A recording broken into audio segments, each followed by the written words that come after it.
Every untested man dreams of holding a sword. He imagines the enemies he would defeat, the evil he would punish, the kingdom he would defend, and the people he would force to remember his name. But God does not place his sword inside an unclean hand. First, he points the blade toward the man holding it, because before the word can become your weapon, it must become your executioner. Scripture says, "For the word of God is quick and powerful and sharper than any two-edged sword." Hebrews 4:12. That blade does not stop at your skin. It enters the chambers you keep locked. It walks through the thoughts you never speak. It separates the man you pretend to be from the creature hiding beneath your reputation. It uncovers pride dressed as confidence, cowardice disguised as patience, jealousy disguised as discernment, hatred disguised as justice, and rebellion disguised as independence. That is why many men love carrying a Bible, but hate being corrected by it. They want verses they can throw at their enemies, promises they can claim, power they can display, but they turn away when the same word enters their own darkness and demands blood from their favorite sin. They want a sword that cuts the world. God gives them one that cuts their excuses. Do not call yourself a warrior merely because you can identify evil in another man. Even a hypocrite can point. Even a coward can accuse. The true test begins when God reveals the corruption wearing your face. Isaiah saw the Lord seated upon his throne, and he did not celebrate his righteousness. He cried, "Woe is me, for I am undone, because I am a man of unclean lips." Isaiah 6:5. The presence of God did not inflate him, it shattered him. That is where every genuine warrior begins. Undone, exposed, stripped of the comforting lie that his intentions make him righteous. God does not train his soldiers with flattery. He brings them into the chamber of truth and removes every mask they carried inside. There, nobody is impressed by your knowledge. Nobody applauds how spiritual you sound. Nobody cares how many battles you claim to have survived. Only one question remains. Will you surrender when the blade reaches something you love? Your secret appetite, your bitterness, your obsession with being respected, your desire to punish those who wounded you, your addiction to being seen as powerful. God is not intimidated by the darkness inside you, but he will not negotiate with it. He did not call you to decorate your chains with scripture. He called you to break them.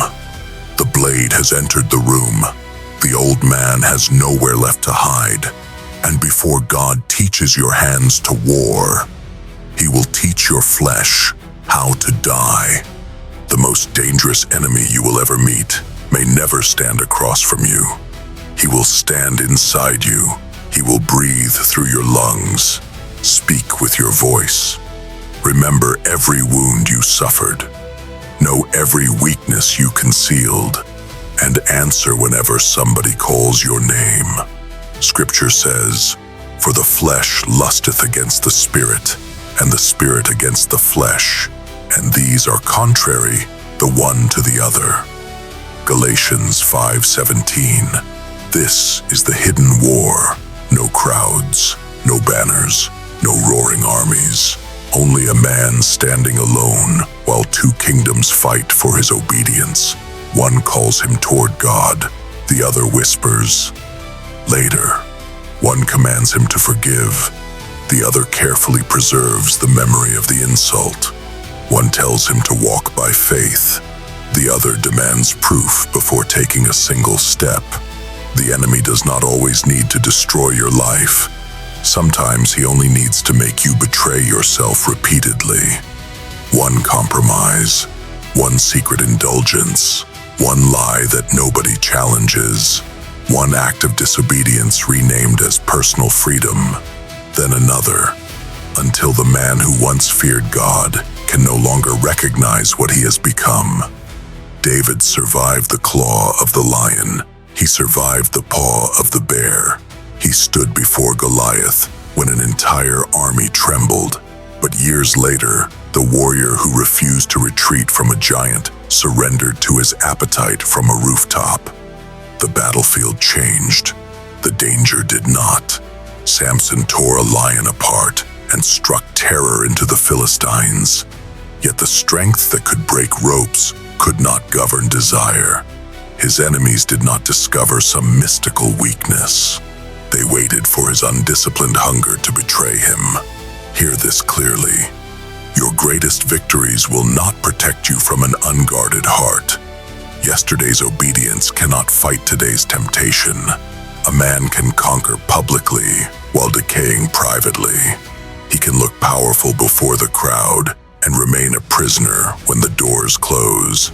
This is why the gospel does not merely improve a man's appearance. It drags the rebellion out of his bones. It confronts the throne of self. It asks who truly rules when obedience becomes painful.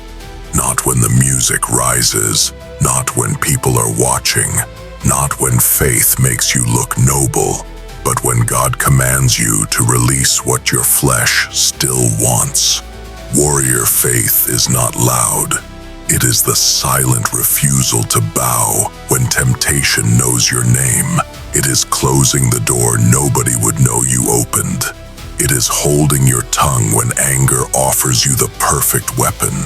It is obeying God while every wounded part of you demands revenge.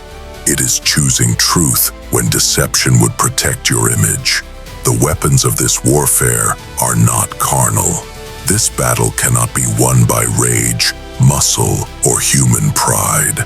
You win by starving what once commanded you, by praying when your soul feels empty, by obeying before your emotions agree, by standing before God without negotiation.